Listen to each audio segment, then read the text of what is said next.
जय माता दी, जय माँ भगवती। भैया आज मैं आप सभी को माँ विपरीत प्रत्यंगिरा के विषय में और माँ प्रत्यंगिरा के विषय में बताऊंगा।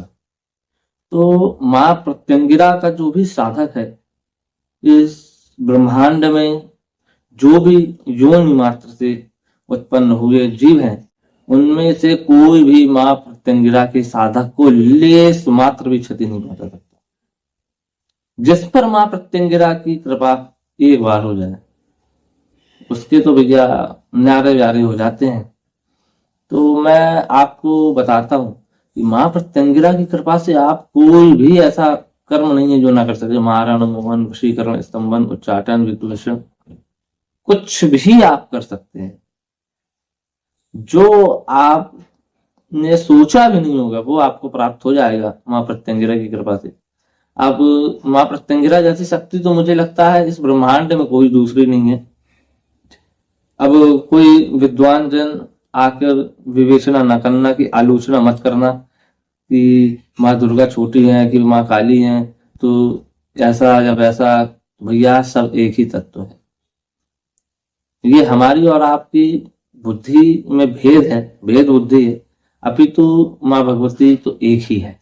चाहे आप राधा के रूप में भजो, चाहे सीता के रूप में भजो, चाहे माँ काली के रूप में भजो, चाहे आद्या काली, चाहे भद्र काली, है ना। कुछ भी आप, अनेक नाम है माँ भगवती के। दुर्गा है, नव दुर्गा है, माँ अपराजिता है। जिनका नाम ही अपराजिता हो, उसे कौन हरा सकता है। मैं आपको बताता हूँ, माँ अपराजिता को ही सिद्धांबिका भी कहा जाता है। हमारे खाटू श्याम माँ अपराजिता के ही आनंद दास थे। मैं आपको एक चीज बताता हूँ कि जो भी मेरे भाई और बहनों ने या जो भी हो, उन्होंने यदि अद्भुत रामायण सुनी होगी तो उनको पता होगा कि माँ सीता ने ही सहस्त्र रावण का वध करने के लिए काली का रूप धारण किया था। जैसे रक्त बीज था कि उसकी रक्त की एक बूंद अगर धरती पे गिरेगी तो दूसरा रक्त बीज उत्पन्न हो जाएगा, उसी तरह सहस्त्र रावण भी था जिसे माँ सीता ने माँ काली का रूप धारण करके नष्ट किया। अब मैं आपको प्रत्यंगिरा के विषय में बताता हूँ। तो भैया माँ प्रत्यंगिरा की कृपा से आप कोई भी सत्कर्म कर सकते हैं। मारण, मोहन, वशीकरण, स्तंभन, उच्चाटन, विदूषण। हाँ, जब आपने संकल्प यथार्थ रूप से संकल्प लिया है तो आपके संकल्प की पूर्ति होने से कोई भी नहीं रोक सकता। हाँ, केवल एक ही जन है जो रोक सकता है, वो है माँ खुद प्रत्यंगिरा। खुद माँ भगवती राज राजेश्वरी ही अपने आप पे अंकुश लगा सकती हैं। बाकी कोई भी देव या देवता में इतनी सामर्थ्य नहीं है जो भगवती में अंकुश लगा सके। तो माँ प्रत्यंगिरा की उत्पत्ति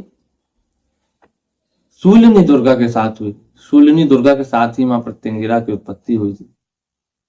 और मैं आपको बताता हूँ माँ प्रत्यंगिरा का नाम प्रत्यंगिरा क्यों पड़ा। क्योंकि प्रत्यंगी रस और अंगी रस नाम के दो ऋषि थे जिन्होंने माँ भगवती की कृपा प्राप्त की और जिनके कारण ही माँ का नाम प्रत्यंगिरा पड़ा। भैया प्रत्यंगिरा का साधक साधारण नहीं है। मैं आपको एक बार पुनः सचेत करता हूं कि आप किसी से भी दुश्मनी कर ले, बड़े से बड़े डॉन से दुश्मनी कर ले, किसी से भी आप दुश्मनी कर सकते हैं, परंतु जो भी शक्ति या माँ भगवती की छत्र छाया में बैठा हो उससे कभी आप दुश्मनी नहीं करना।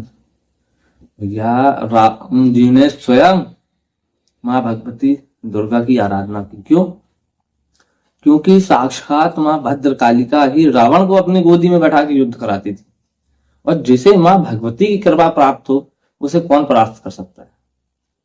इसलिए भगवान राम ने 9 दिन माँ दुर्गा की सेवा आराधना की और नित्य प्रति 108 कमल चढ़ाते थे। तो माँ ने परीक्षा लेने का प्रयास किया कि देखें कि साधक में कितना दम है। तो माँ भगवती ने एक कमल पुष्प तिरोहित कर दिया। तो राम जी को इस बात का स्मरण रहा कि माँ मुझे राजीव नयन कहती हैं, राजीव लोचन कहती हैं। लोचन यानी नयन और राजीव यानी कमल, जिसके नेत्र कमल के समान। तुरंत भगवान ने अपने तरकस से एक बाण निकाला और जैसे ही फलक से, बाण के आगे के हिस्से को फलक कहा जाता है,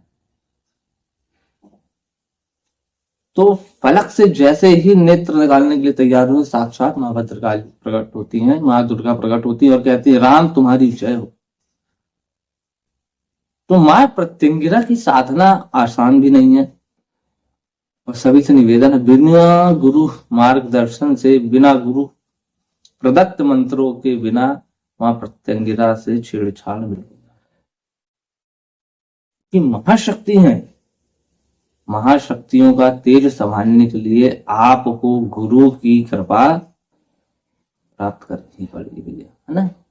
तो किसी और दिन मैं आपको मां विपरीत प्रत्यंगिरा के अन्यत्र प्रयोग, छोटे छोटे प्रयोग बताऊंगा जो आप कर सके और आप इसका बेनिफिट ले सके।